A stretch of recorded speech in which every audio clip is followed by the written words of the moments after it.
Boa tarde. Estreamos hoje nosso programa de Vozes da Educação Moderna.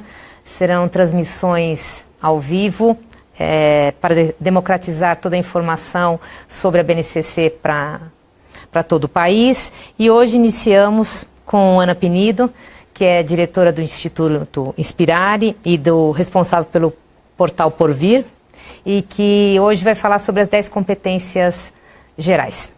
Boa tarde, bem-vinda. Obrigada por aceitar nosso convite, Ana. Boa tarde, um prazer estar aqui. Eu vou começar contando um pouco, quer dizer, defendendo aqui que vocês todos leiam com atenção o capítulo introdutório da base. Na verdade, é a parte do documento, Solange, mais inovadora. Mas é também aquela que traz as concepções de educação que devem orientar tanto os currículos quanto as práticas pedagógicas das escolas, das redes do Brasil inteiro. Então, eu gostaria de destacar algumas ideias, alguns conceitos que estão nessa parte do documento que são fundamentais para orientar aí o trabalho tanto realmente de concepção curricular quanto da prática efetivamente depois da implementação dessas competências gerais no cotidiano das escolas, né? A primeira ideia que tem ali é de que a educação básica no Brasil deve ter como foco o desenvolvimento integral, o desenvolvimento pleno dos estudantes. Ou seja, essa é uma ideia que já estava prevista desde a Constituição Federal de 1988, que já diz lá num dos artigos, né, que educação no Brasil é para promover o desenvolvimento global, a formação para a cidadania, para o trabalho, desenvolvimento pessoal, e a gente levou todo esse tempo para, de fato, incorporar numa referência curricular. Então, o que isso quer dizer? Que é tempo integral? De forma nenhuma. É uma educação que deve ter como foco o desenvolvimento de todas as dimensões do ser humano. Ou seja, a questão intelectual, mas também o desenvolvimento físico, porque, aliás, como é que você carrega o cabeção se não tiver, né, com o corpo ali, cuidado, bem-estar, etc. e tal, que são práticas que você aprende na escola, né, também, hábitos que você vai desenvolver na escola. Mas, além do físico, a questão social, que é a sua posição, né, a sua relação com o mundo, com as questões de cidadania, a questão emocional, que tem a ver com lidar com seus sentimentos, né, saber lidar com as suas emoções e do outro, se relacionar com o outro, e também a dimensão cultural, que tem muito a ver com fruir e produzir arte e cultura, desenvolver esse aspecto mais do sensível e poder lidar também com toda essa diversidade, né, de culturas, de manifestações, de etnias, enfim, toda essa parte de pertencimento também que a cultura traz para os estudantes, né? Então, essa dimensão da educação integral ela é muito importante. Assim, o segundo aspecto fundamental que tem ali no capítulo introdutório é desse foco em competências. E aí tem muita gente que vai questionar: competência significa formar para mão de obra, para o mundo do trabalho, porque esse termo durante muito tempo foi usado com essa conotação. Mas no capítulo introdutório da base a conotação é outra. É a ideia de que não adianta apenas desenvolver conhecimento. É preciso desenvolver, além do conhecimento, a habilidade, que seja usar esse conhecimento, saber aplicar esse conhecimento na sua vida cotidiana para resolver seus problemas, para ajudar a resolver os problemas do mundo. Então, conhecimento, habilidades, atitude, porque muitas vezes você até sabe das coisas, sabe fazer coisas, mas não tem naquela iniciativa, aquela atitude mesmo para botar o conhecimento a serviço ali da sua vida, etc. Então, conhecimento, habilidade, atitude e valores. E aí, nesse caso, a gente não está falando de valores familiares, de valores religiosos, estamos falando de valores universais, valores associados a direitos humanos, a direitos civis, valores associados a toda essa parte da consciência socioambiental. Então, obviamente, que aquilo que os estudantes vão fazer com conhecimentos, habilidades e as atitudes que desenvolverem tem que ser positivos para eles e para a sociedade. Daí os valores entram para justamente ajudar nessa definição do que é adequado, inadequado, ético, não ético, correto ou não correto, né? Mas essa ideia, então, competência é a soma dessas 4 coisas, para que a gente realmente consiga romper com essa ideia de uma educação só conteudista, fragmentada, e possa pensar realmente em tudo que a gente precisa desenvolver nesses estudantes para eles estarem preparados para enfrentar os desafios de uma vida contemporânea, de uma vida no século XXI, que demanda outros saberes e outros fazeres, né? E, por fim, a parte, digamos assim, muito orientadora, que define um pouco qual é a visão da base em relação a que seres humanos queremos formar e para construir que sociedade, que vem as 10 competências gerais. Ou seja, essas 10 competências gerais, elas devem ser a soma de tudo que se faz ao longo da educação básica. Então, tudo que a gente aprende ali, desde a educação infantil até o ensino médio, deve gerar o desenvolvimento dos estudantes nessas 10 competências que, digamos assim, é o resultado mesmo, o objetivo final dessa jornada aí, escolar. E aí essas 10 competências, né, acho que vale a gente dar um pouquinho um panorama de o que é cada uma delas, né? Então, a competência número 1, que a gente chama de conhecimento, é justamente desenvolver essa capacidade dos alunos de valorizarem e usarem o conhecimento. O conhecimento sobre o mundo físico, sobre o mundo social, ambiental, digital, para que eles possam entender melhor a realidade, para que eles possam também intervir nessa realidade e, ao mesmo tempo, que eles possam aprender a vida toda. Porque hoje a gente sabe que não adianta a gente aprender ali o que está na escola e depois deixar para lá, concluir os estudos, né? Não existe mais essa ideia de que a gente conclui os estudos. Então é preciso desenvolver essa capacidade dos alunos de aprenderem para a vida toda. A competência 2 tem a ver com pensamento científico, crítico e criativo. É essa capacidade deles realmente poderem ter a curiosidade de investigar a realidade, investigar os fenômenos, as coisas da vida, mas sempre com essa possibilidade de questionar, de ter essa criticidade para não simplesmente absorver o conhecimento como ele vem a partir da investigação, mas está sempre problematizando. Por quê? Né? Essas perguntas filosóficas são tão importantes para a gente realmente compreender de forma mais contundente aquilo que está se passando, né? E, ao mesmo tempo, a ideia da criatividade que entra aí com essa possibilidade de, ok, eu investiguei, eu pude ter um olhar mais crítico sobre o mundo, mas também eu tenho que ser capaz de criar coisas novas, de criar soluções para os problemas que eu identifico, que eu investigo, né? Criar novas ideias, novos produtos, novas relações, enfim, de ser realmente, de usar mesmo essa capacidade criativa para fazer, mais uma vez, contribuições positivas. Aí vem a capacidade, a competência 3, que é do repertório cultural, que é essa capacidade dos estudantes de fruírem e também de produzirem arte e cultura. A gente sabe que arte e cultura trazem essa dimensão do abstrato, né, do pensamento abstrato, mas também da sensibilidade, do sentimento de pertencimento, da gente se apropriar das manifestações da cultura das nossas raízes, para também depois transitar por outros universos de outras culturas e com abertura, né, a essa diversidade. E a gente tem a competência 4, que é a da comunicação, que é algo que é hoje muito demandado pela sociedade, né? A gente está com muito problema, excesso e, ao mesmo tempo, muitos problemas de comunicação, né? Então, essa competência fala dessa capacidade das pessoas se comunicarem, dialogarem em múltiplas linguagens e plataformas para poderem promover entendimento mútuo. O que isso quer dizer? Que a gente precisa saber aprender, inclusive na escola onde a gente convive com tantas pessoas, aprender a escutar, a dialogar, a expressar nossos sentimentos, nossas ideias, nossas opiniões, mas sempre com essa possibilidade de mediar relações, né? Que a comunicação não seja só para a gente emitir as nossas próprias ideias e opiniões, mas que a gente possa também ter a escuta e o acolhimento para a opinião dos outros.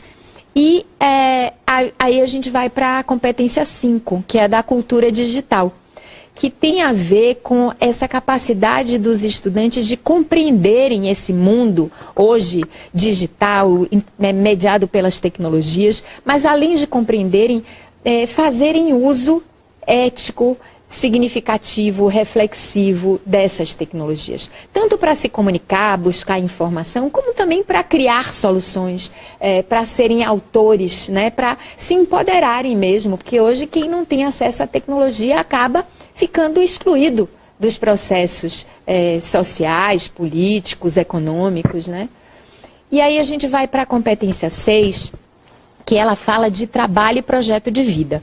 E aí a gente já fica pensando, então para ajudar os estudantes a pensarem o que querem ser quando crescer? Não é isso. A dimensão é muito mais de oferecer oportunidade para esses estudantes começarem a pensar sobre, sabe aquela coisa, quem sou e para onde eu vou? Né? Que pessoa eu quero ser? E para que eu possa conquistar os meus sonhos, realizar as minhas aspirações, o que eu preciso ter? Eu preciso ter disciplina, eu preciso ter foco, eu preciso saber lidar com as frustrações, né? Eu preciso realmente me planejar, até para estudar eu preciso me organizar. E, ao mesmo tempo, para pensar o que seriam essas profissões do futuro, como é que é esse mundo do trabalho e como é que eu vou me familiarizando com isso até e me preparando já no ensino médio mais para essa área aí da vida que também é importante. Aí a gente vai para a competência 7, que é da argumentação, que é essa capacidade dos estudantes defenderem suas ideias e opiniões, mas com base em evidências, em dados, né? Não é aquela coisa de vou defender porque eu acho que é assim, ou porque alguém me disse que é assim.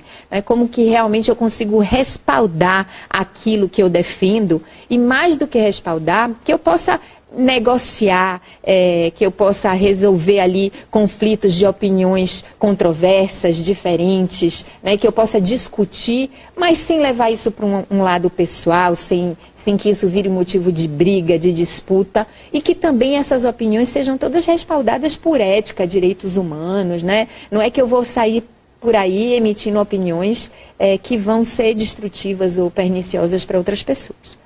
E aí a gente vai para o núcleo último, são as 3 últimas competências, que elas têm um foco mais voltado para o socioemocional.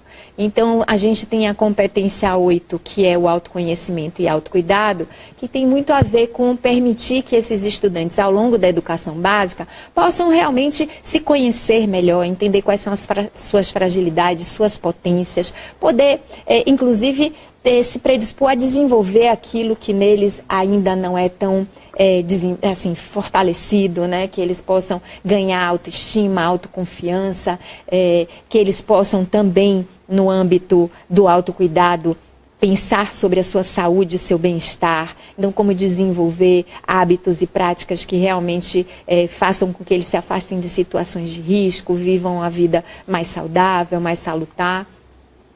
E aí a gente vai para a competência 9, né? Se a 8 sou eu comigo mesmo, meu autoconhecimento, meu autocuidado, a 9 sou eu com o outro, que é a empatia e a colaboração. Essa capacidade de eu considerar o ponto de vista, os sentimentos do outro, né? De eu poder me solidarizar com o outro e, ao mesmo tempo, saber cooperar. Como é que a gente constrói coisas juntos, como é que eu posso te ajudar e, ao mesmo tempo, saber buscar ajuda, trabalhar em equipe. E aí a gente vai para a 10ª e última competência, responsabilidade e cidadania, que aí tem a ver com a minha relação com o mundo, né? Como é que a gente desenvolve a capacidade desses estudantes compreenderem as questões, né, as grandes questões sociais, políticas, econômicas, os grandes temas da humanidade e poderem agir diante disso com autonomia, com capacidade de tomar decisões balizadas e fazer diferença no mundo. Né? Ser um agente mesmo de transformação, principalmente dessas questões socioambientais aí, que são tão desafiadoras no momento atual. Então, assim, são 10 competências incríveis e absolutamente necessárias no mundo de hoje. Né? Falam não só de, digamos assim, desafios que a gente tem crônicos para melhorar a qualidade da educação no Brasil, mas apontam, né, para que educação a gente tem que oferecer para, de fato, preparar os alunos que estão na escola hoje, ou que estão entrando na escola, para lidar com aqueles desafios que eles vão enfrentar na vida adulta deles daqui a 10, 15 anos, quem sabe como é que o mundo estará até lá. Então não adianta a gente simplesmente oferecer conteúdos para eles, conhecimentos para eles, porque talvez tudo isso daqui a 10 anos esteja totalmente defasado, mas se a gente desenvolve capacidade, eles vão sempre estar prontos para se adaptar às mudanças que acontecem e buscar o conhecimento e as habilidades que eles precisam para dar conta dos novos desafios que aparecerem. Uhum. Bom, bem bacana essa geral que você deu para a gente. Você contando um pouquinho dessas competências gerais, me vem uma pergunta enquanto a gente aguarda. Aliás, vocês podem participar a qualquer momento aqui, interagir com a gente com perguntas que estou aqui acompanhando. Mas acho que uma grande preocupação é como que você traduz isso, como você faz essa transposição para o seu componente curricular, para essa sala de aula. Porque são competências que têm que permear todo o currículo, tem que estar em todos os segmentos, inclusive com o ensino médio que ainda está para ser homologada, mas tem que estar em todos os segmentos, tem que estar em todos os componentes, mas tem que fazer parte da cultura da escola como um todo, né? Do porteiro ao diretor, todo mundo está envolvido com essas competências gerais. Conta um pouquinho como você acha que isso chega na sala de aula, como você traduz isso para que o professor... Porque essas competências não é que eram alheias à escola, né? Não é que... Agora, o que a base faz é sistematizar e tornar ela, porque o pacote é para que você possa trabalhar sistematicamente, possa avaliar e intervir no processo. Como você acha que isso se traduz na sala de aula? Como fica bem prático? Então, acho que o primeiro passo é, de fato, a gente garantir que elas estejam presentes nos currículos das redes e das escolas, né? Lá no projeto pedagógico também. Ou seja, ela não pode ser aquela coisa para inglês ver num capítulo, num documento curricular lá que o MEC homologou. Né? Tem que ser, de fato, traduzido ali. E quando vai para o currículo, é até importante que redes e escolas possam articular melhor o que está nas habilidades dos componentes curriculares com essas outras aprendizagens que são mais ligadas a essas competências gerais.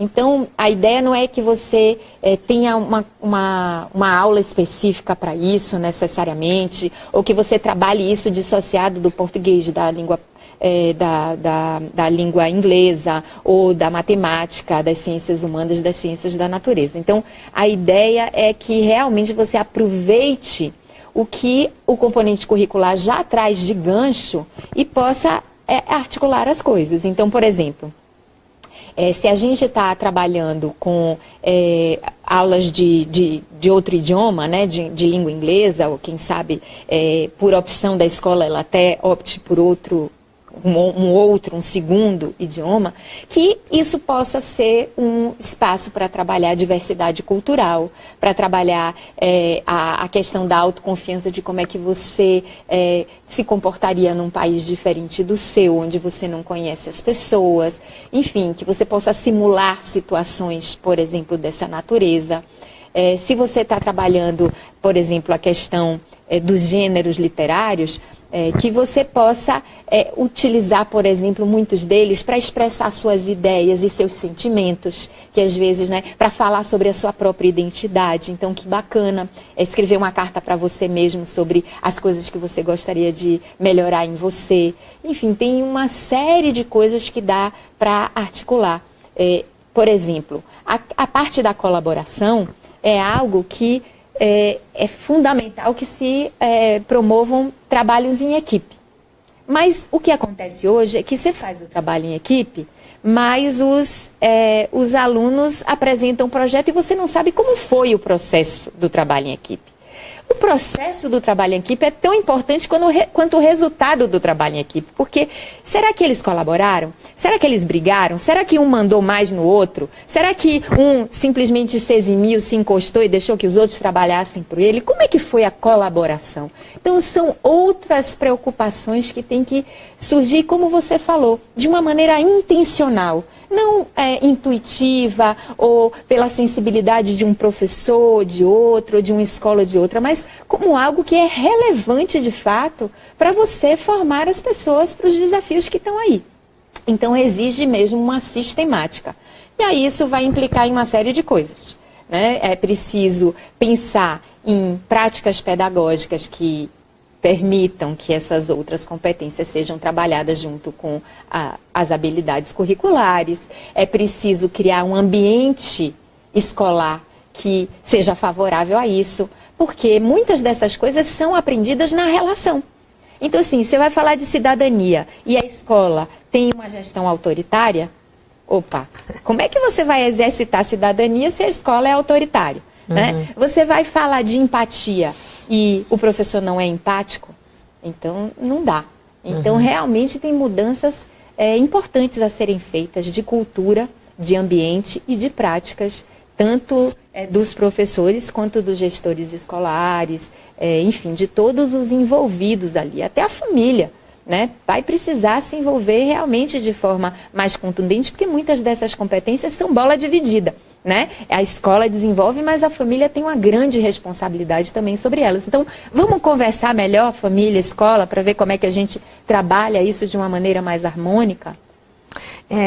Pensando até um pouco, você está falando como você implanta, né? Porque você tem uma sistematização que precisa acontecer e precisa acontecer de uma maneira organizada. Como que você imagina que é a implantação na escola? Esses ciclos para iniciar a revisão do projeto político-pedagógico, do projeto educativo da escola, a implantação, o planejamento, a organização, porque essas competências têm que estar, não pode ser pensadas ou planejadas de maneira isolada, elas têm que estar pensadas no coletivo. Como que você imagina que possa acontecer, o que você já tem visto em termos de estudo que possa ser feito com relação a essa implantação?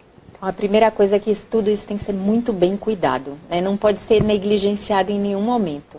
Então, assim, a construção do próprio projeto político-pedagógico ou do currículo, ela tem que ser colaborativa. Porque se alguém, num gabinete, resolver e disser aos outros, agora vocês vão implementar, não vai funcionar. Então, é parte do processo de convencimento, de incorporação e formação, a própria participação na elaboração desses documentos orientadores da escola. Não só dos professores, de modo geral, mas os próprios estudantes, para eles entenderem o que vai mudar, o que isso significa, por que isso é importante para a vida deles.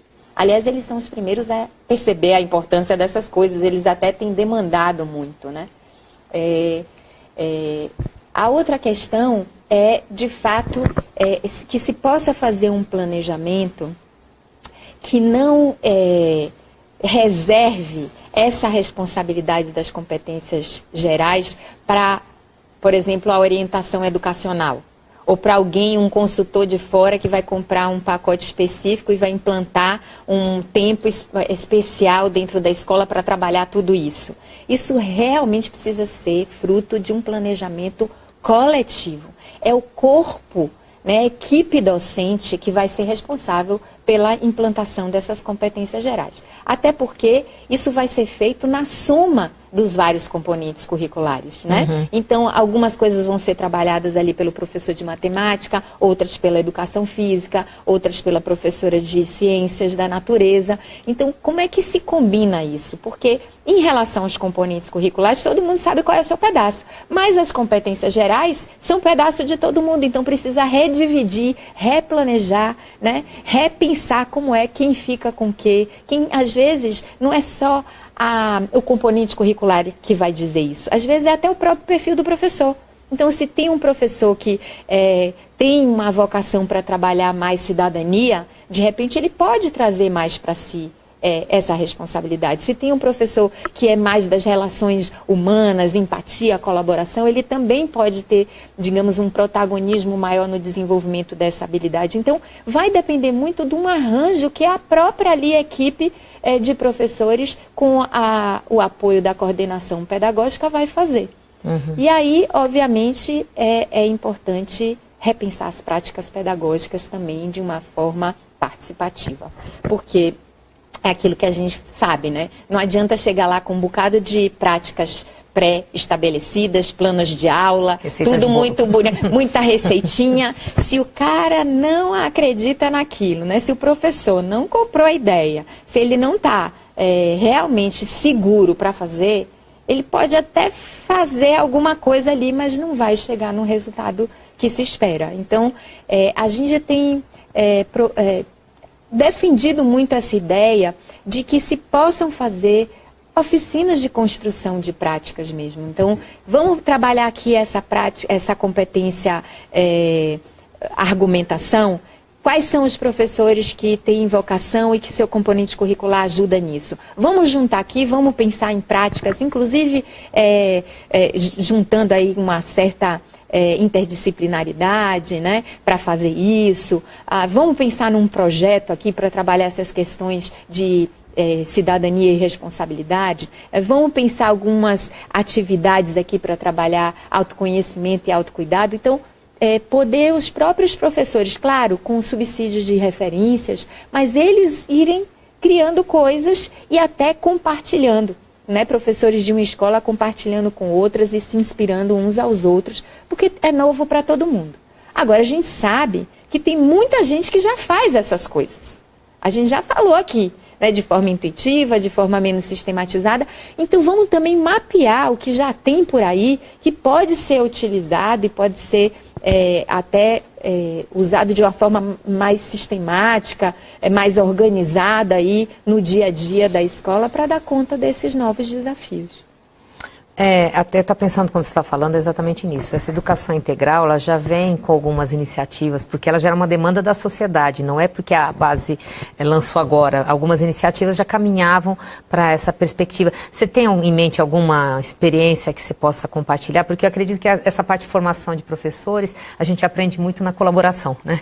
Sem dúvida nenhuma, porque nem a formação inicial, nem a continuada dão conta de tudo. A colaboração ajuda muito a gente evitar cabeçadas e erros, a gente aprende com o outro e a gente caminha muito com isso. Você conhece alguma experiência isolada, não necessariamente com a base, porque ela é muito recente, mas alguma experiência que já caminhe nesse sentido? Olha, o MEC e o Instituto Península acabaram de lançar uma plataforma que tem 40 experiências que trabalham com as 10 competências gerais.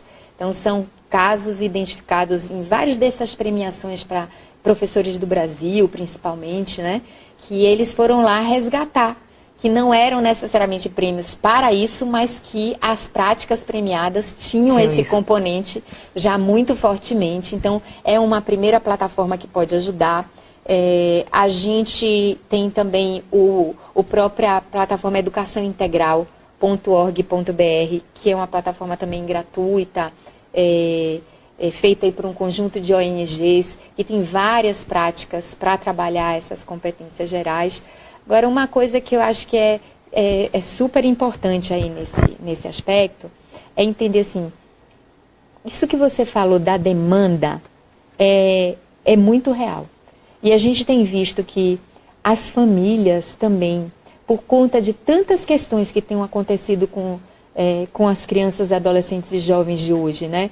Depressão, bulimia, bullying, obesidade, uma série de coisas, essa questão mesmo da relação com álcool, drogas, que as famílias precisam e demandam cada vez mais que a escola também dê um passo à frente, né? Que possa trabalhar essas outras questões de uma maneira mais sistemática, porque muitas vezes não está adiantando ter tanto conhecimento só intelectual se a gente não consegue lidar com os outros desafios que a vida traz. E os meninos estão tropeçando na vida por conta disso. Aliás, vale dizer que não só os meninos.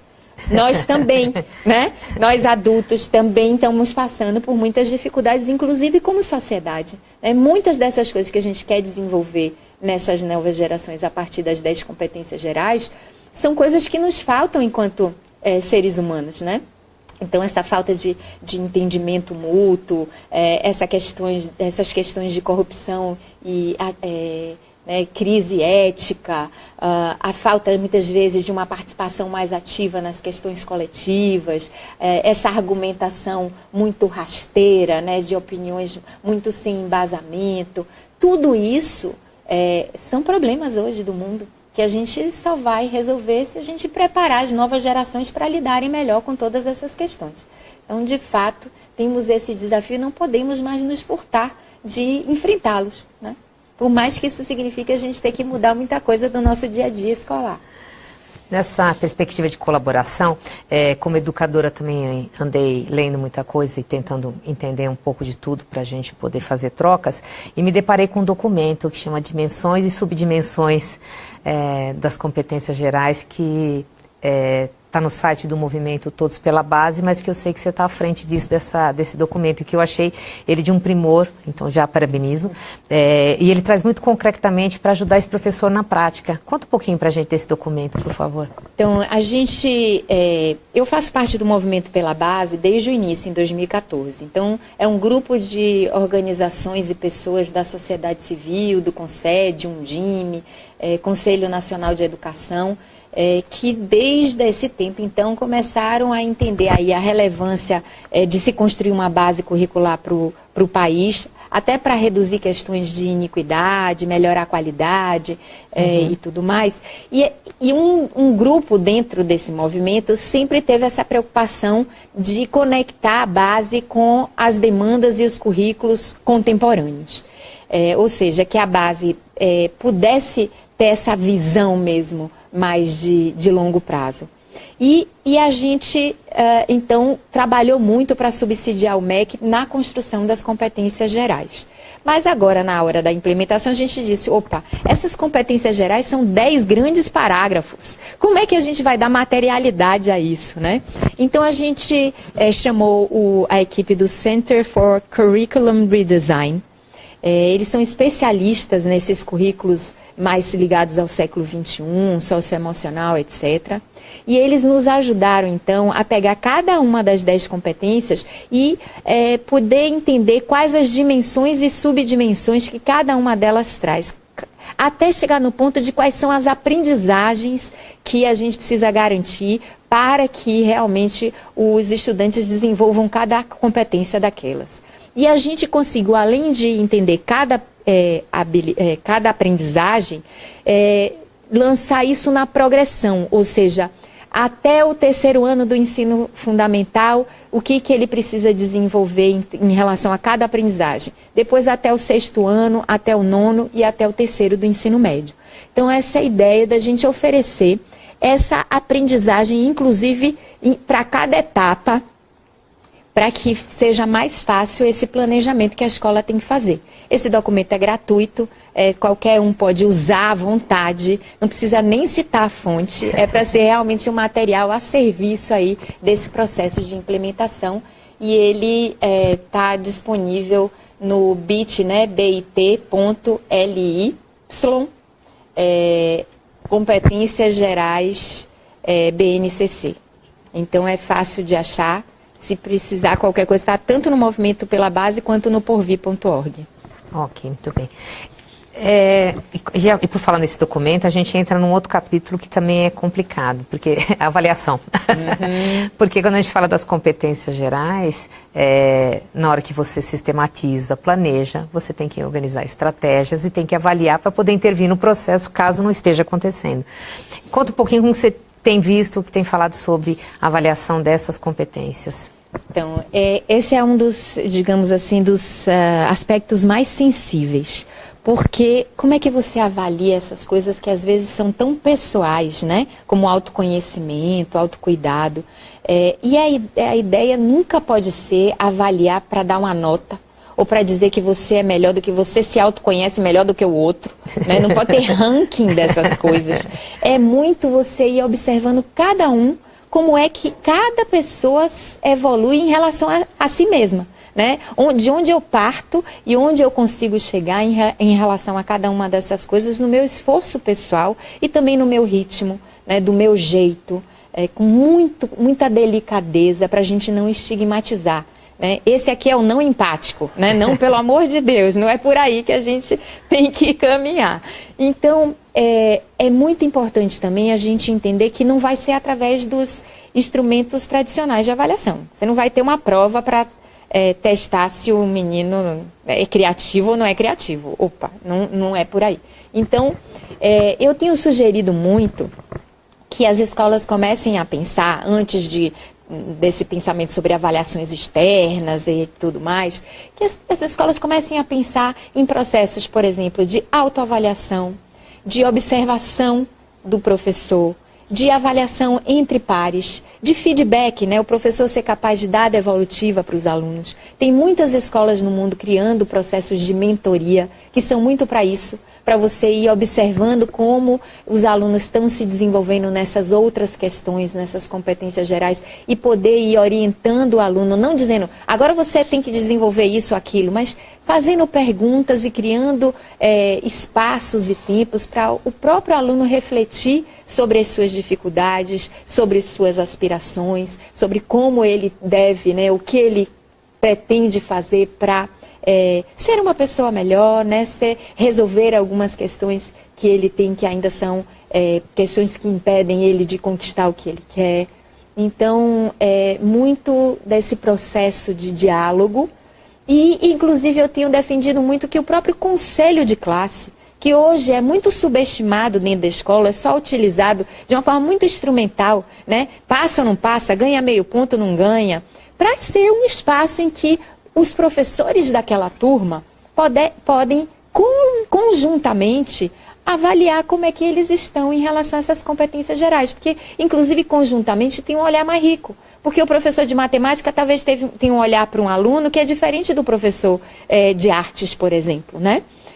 E no conselho de classe ter ainda os alunos representantes de turma, porque o olhar do colega também é diferente do olhar do professor, né? Ali talvez em frente ao professor ele não consiga demonstrar tudo que ele sabe, toda a potência que ele tem, e talvez na intimidade com os amigos ele consiga demonstrar isso de uma maneira mais explícita. Então o conselho de classe é um super fórum para uma avaliação, muito mais de acompanhamento, né, de, como você falou, assegurar que eles de fato estejam desenvolvendo essas competências e poder intervir para que esses direitos, porque são direitos, sejam garantidos. Ainda no capítulo avaliação, porque aí a gente vai da sala de aula para avaliações de larga escala, que está previsto uma reformulação, óbvio. O PISA já tem olhado para isso, introduzido competências socioemocionais, vai introduzir criatividade, avaliações que estão dentro desse âmbito. Mas a gente ainda tem uma questão cultural, tanto de pais, de professores, porque tem uma resposta de processos seletivos que são muito voltados solamente para o cognitivo, né? Então, a perspectiva de como que você comentasse um pouquinho sobre essa questão de avaliações de larga escala e de avaliação da qualidade da educação. O que a gente sabe é que aquilo que não é medido também muitas vezes não é feito. Não é trabalhado. Não é? Então, a gente precisa de fato ter uma valorização dessas questões, dessas competências gerais, tanto quanto a gente valoriza a aquisição das habilidades nos componentes curriculares, né? Então, de fato, a mudança no sistema de avaliação vai ser importantíssima para chancelar, validar o que está ali naquele capítulo introdutório. Senão, mais uma vez, vai ser uma decoração, tudo muito lindo, a gente acha muito bonito, mas vamos aqui cuidar do que o Enem pede, né? Então, é preciso essa mudança profunda aí do sistema de avaliação. Agora, entendendo que os sistemas de avaliação externos, né, eles precisam ter esse cuidado de que estão avaliando o sistema e não necessariamente o aluno, né, que isso é uma coisa importante, e ao mesmo tempo que na hora de, por exemplo, uma entrada num curso de ensino superior, ou uma entrada numa possibilidade de educação profissional, de um curso técnico, seja lá o que for, até de um trabalho posterior à escola, que realmente você possa, de alguma forma, referendar o tanto que esse aluno se desenvolveu. Uma das formas que a gente, inclusive, sugere também para validar esse aprendizado do aluno nessas competências gerais é voltar àquela ideia de portfólio que a educação infantil faz tão bem. Porque muitas vezes esse aluno é líder de classe, presidente de grêmio, desenvolve projetos sociais, realiza feiras de ciências e nada disso vai para o histórico escolar dele. O histórico escolar dele tem notas frias. E toda essa vivência que ele tem e todas essas outras capacidades que ele demonstra precisam ser reconhecidas também. Então, essa é uma das formas da gente, inclusive na hora de uma entrada e até no próprio ensino superior, que essas coisas do currículo escolar dele possam ser analisadas, né, consideradas. Temos a participação de uma pergunta que veio pela web, que ela toca no assunto da questão como ajudar as famílias a entender esse processo. Porque você até comentou que as famílias já demandam isso, que não responde mais. Mas eles também estão um pouquinho perdidos. O que é o papel da escola, o que é o papel das famílias, como que isso acontece e como se tem algum material de apresentação feito especificamente para ajudar essa formação e esse acompanhamento com as famílias. Não conheço nenhum material já sobre isso, mas é uma boa ideia. Vou pegar essa ideia, vou ver se a gente consegue ajudar a desenvolver. Mas eu acho que é fundamental essa conversa com as famílias e com a sociedade brasileira de modo geral. Sabe? Acho que realmente a gente está todo mundo muito confuso, e não é só no Brasil, é no mundo, sobre o que é a educação que a gente precisa oferecer para os estudantes de hoje. Né, a gente ainda está muito, ao mesmo tempo que os pais querem uma escola que seja acolhedora, que trabalhe essas questões socioemocionais, ao mesmo tempo ele quer a escola que prepare para o vestibular, para o Enem, etc. e tal. Então, tem um conflito que precisa ser melhor resolvido, né? Não só na cabeça das pessoas, mas inclusive de você qualificar a própria demanda social para que a oferta também, né? Para que as escolas tenham clareza do que é esperado delas. Porque muitas vezes a escola fica meio nessa coisa esquizofrênica. É para oferecer o que no final das contas? Né? O que o pai está me pedindo? O que o estudante está querendo? O que a sociedade está me demandando? Então, eu acho que é uma discussão que vale a pena o MEC, organizações como Todos pela Educação, a própria mídia, né, fazerem para a gente poder ter uma visão mais contemporânea mesmo do que deve ser a escola. Volto a dizer, essa é uma discussão que está acontecendo no mundo todo, não é só no Brasil. E pode começar pela conversa com as próprias famílias em cada escola, né? De eles entenderem o que são essas 10 competências gerais e como a escola pretende trabalhá-las e como também a escola espera que a família seja contribuinte, colaboradora desse trabalho, né? Então, qual é que é o papel? Eu acho que esse combinado entre escola e família é bem bacana de ser feito de uma maneira participativa. Necessário, né? Fundamental. Essa é uma pergunta da V. Araújo, e agora tem uma da Dilneide Rodrigues, que ela fala de como lidar na escola pública e inserir a proposta de ensino híbrido.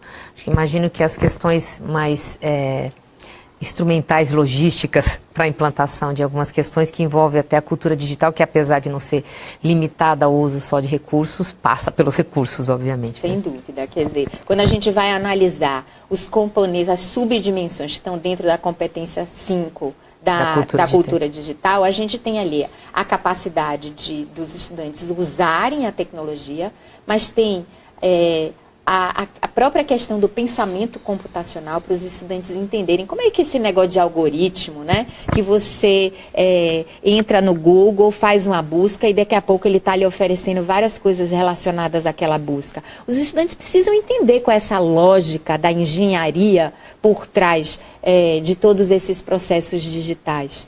E, ao mesmo tempo, precisam entender qual é o impacto dessa cultura digital? O que é adequado, inadequado, ético, antiético neste mundo digital? São discussões fundamentais da escola fazer e, obviamente, sem computador fica uma coisa meio...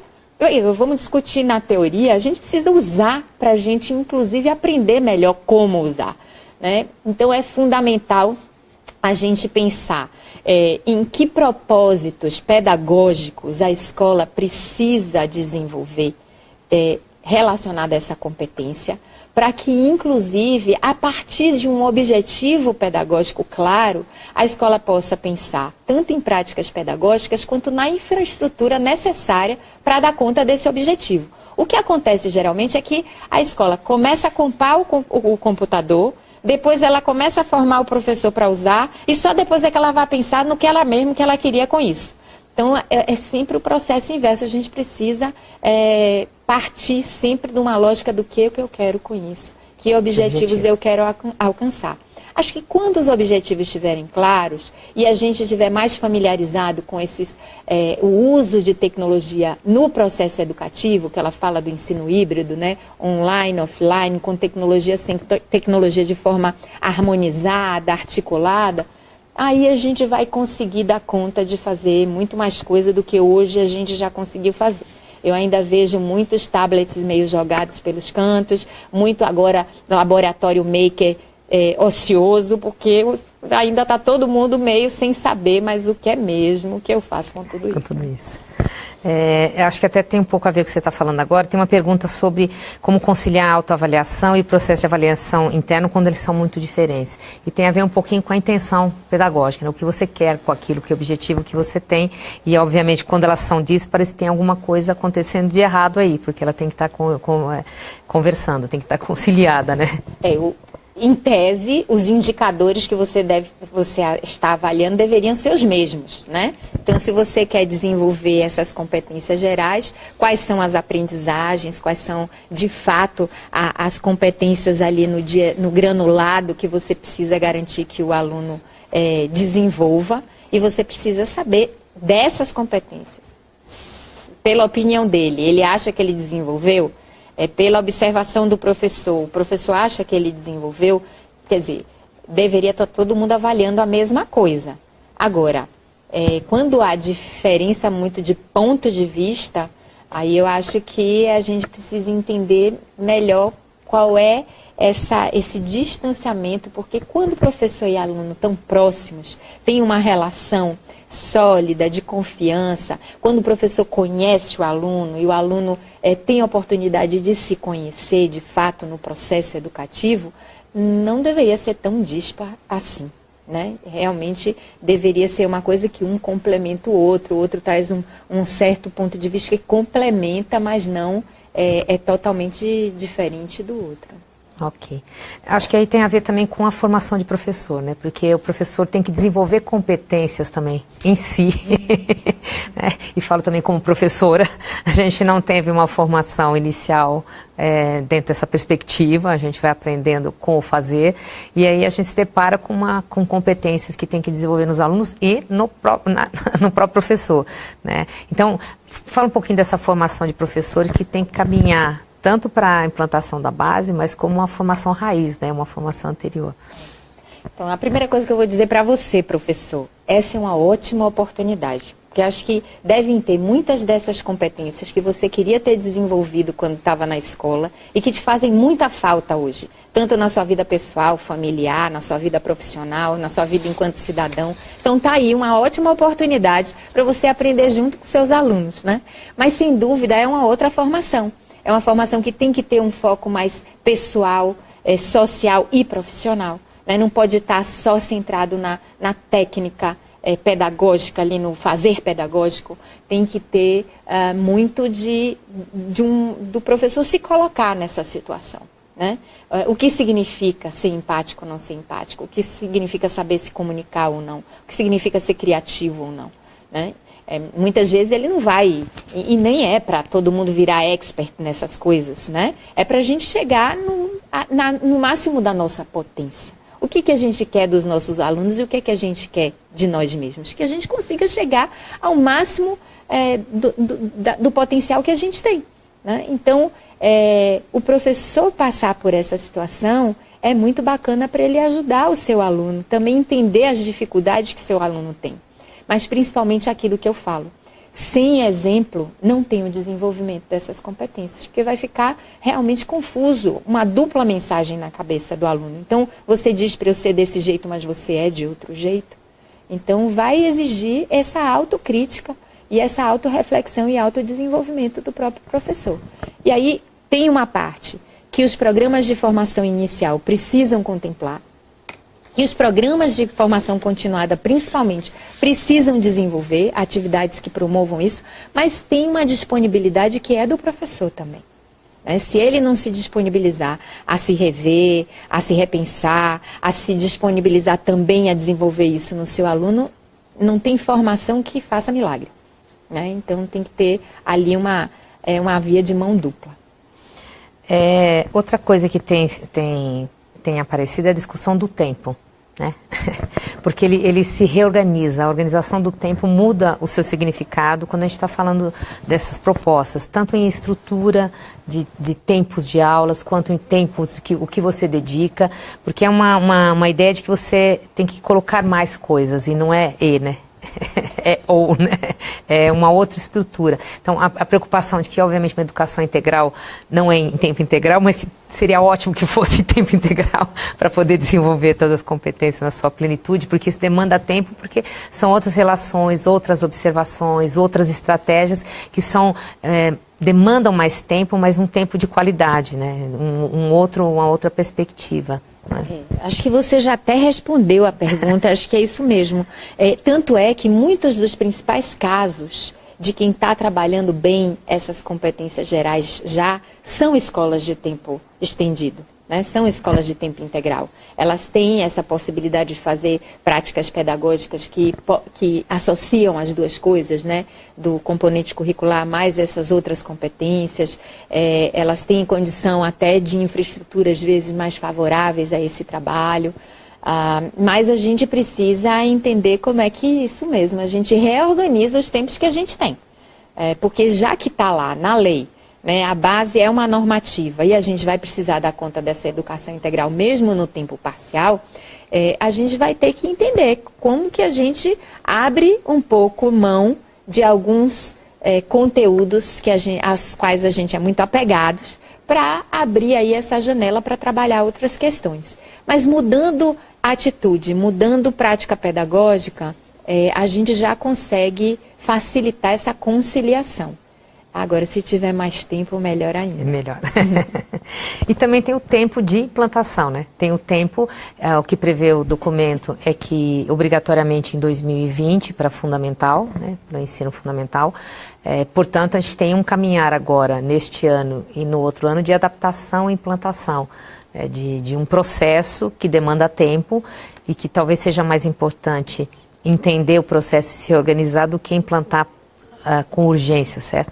Acho que a urgência nesse caso é muito arriscada. É claro que ter até o fim do ano um esboço de currículo para o ano que vem ter uma orientação maior até de como começar a implementação é interessante. Mas assim, nada vai justificar atropelar o processo. Porque se os professores não estiverem no barco, se as famílias não estiverem sensibilizadas, se os alunos não estiverem motivados, não vai adiantar, vai ser um currículo no papel que não vai ser implementado na prática. Implementação exige mobilização social, exige convencimento, exige formação, qualificação das pessoas, exige repensar toda a organização da escola, os materiais pedagógicos. Isso leva tempo. E a gente sabe que mudança é mudança cultural também.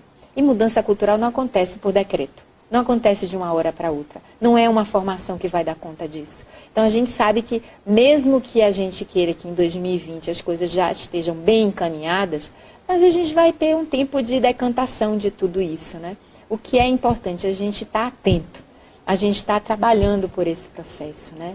A gente realmente não permitir que a gente tenha aberto essa janela de oportunidade e a gente finja que está fazendo novo, mas no fundo a gente esteja apenas dando uma maquiada no que a gente sempre fez. Aí vai ser o pior dos resultados, acho que vai ser o mais triste de tudo. Então, não vamos deixar essa oportunidade passar para a gente oferecer uma educação que realmente faça mais sentido, tenha mais significado para os estudantes brasileiros.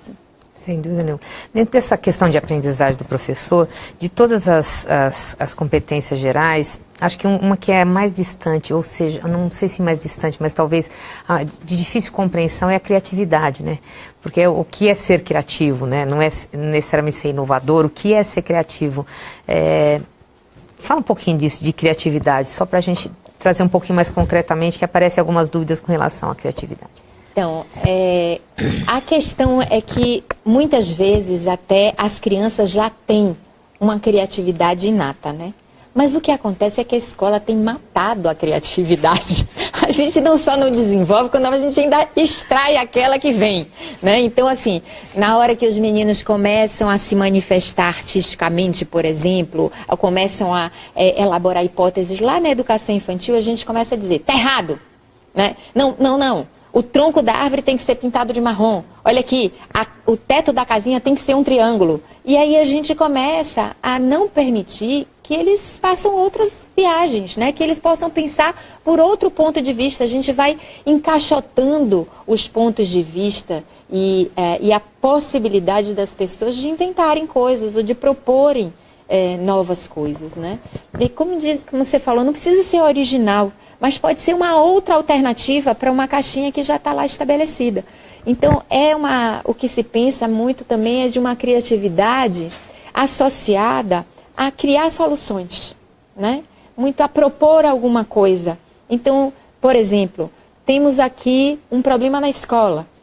Os banheiros estão sendo depredados. Ok, vamos pensar em como é que a gente cria uma solução para o banheiro que está sendo depredado. Então, a gente pode pensar sob o ponto de vista da comunicação, como é que a gente faz uma campanha. A gente pode pensar do ponto de vista das artes, como é que a gente faz uma intervenção no banheiro para ele ficar mais bonitinho. A gente pode pensar do ponto de vista ali das ciências mais exatas, como é que a gente faz um novo projeto para a porta do banheiro ficar, sabe-se lá. Então, essa ideia de que a gente possa abrir espaço para esses meninos explorarem novas possibilidades, terem ideias, fazerem o tal do toró de palpite, né? Não, a gente já traz tudo meio formatado. Eu vou, às vezes, em aula de artes, mesmo do ensino médio, estão lá os moldes para os meninos desenharem molde. Quer dizer, como é que o menino vai ter criatividade se ele está engessado num molde? Né? Então, assim, muito julgamento na escola. Quem é que vai se expor quando é tão julgado? Tá errado, não pode ser assim, não é por aí, né? Você está muito espalhafatoso isso aqui, não pode se vestir dessa maneira, não pode se comportar desse jeito. Você é muito diferentinho aqui, já é vítima de bullying, de um olhar atravessado. Então, assim, a escola mesmo, fisicamente, ela é caretona. Né? Paredes brancas, cinzas, falta cor, falta vida, movimento. Isso tudo ajuda a desenvolver criatividade. Não é para ser publicitário, artista, não necessariamente, mas é isso. Encontrar novos jeitos de fazer as coisas. Tem uma pergunta específica sobre as 10 competências na educação infantil. Que acho que eu não sei se é uma dificuldade, acho que é mais facilidade, porque ali está tudo preparadinho, né? E assim, se vocês pegarem os direitos ali os objetivos de aprendizagem e desenvolvimento, né, na educação infantil, elas estão totalmente correlacionadas com as 10 competências gerais. Tudo está muito vinculado. E a educação infantil já ali nos seus campos de experiência, puxa, já oferece 1000 possibilidades para você trabalhar comunicação, relação, empatia, colaboração, né? O próprio brincar traz essa questão da criatividade, do lúdico, a própria questão dos meninos poderem investigar coisas, né? Estimula a criatividade, a curiosidade. Então, todo o currículo lá, a base da educação infantil, ela está muito conectada, já muito organicamente conectada às 10 competências. Basta a gente fazer esse cruzamento que vocês vão ver que está tudo lá previsto. Difícil é quando a gente entra no primeiro ano do ensino fundamental, que aí a gente vai para a caixinha, né? E mesmo na base do ensino médio, que eu já dei uma boa lida nela, né? Ainda você vê que já tem uma tentativa muito maior, até do que no ensino fundamental, de associar as competências gerais, mas às vezes ainda não se sabe muito bem, por exemplo, onde encaixa projeto de vida. Não se sabe muito bem onde que encaixa essa coisa de autoconhecimento. Tem até uma pergunta que fala do Fundamental 1, quando não teve na educação, não passou pela educação infantil. Ingressou logo no primeiro ano, que também não teve essas vivências, e ele tem uma vivência muito mais restrita no âmbito de casa do que da escola, que é um pouco o que você está falando. Ali a gente restringe, e se ela não passou por esse processo inicial, já vem mais limitado ainda, né? Mais limitado. E é super importante que esses primeiros anos do ensino fundamental ainda preservem o máximo de ludicidade, né?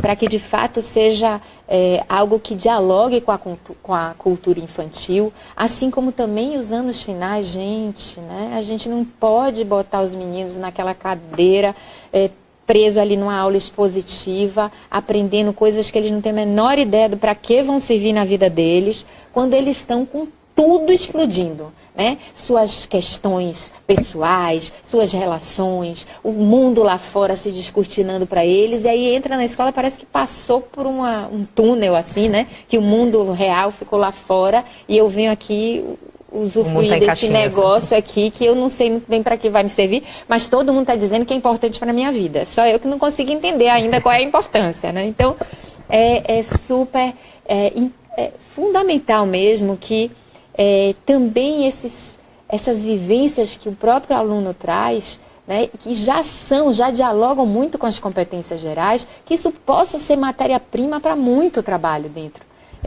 da escola. Tem outras perguntas que eu acho que a gente pode responder depois pelo Face, por causa da nossa hora a respeito que a gente tinha combinado da hora. Você quer fazer alguma consideração final?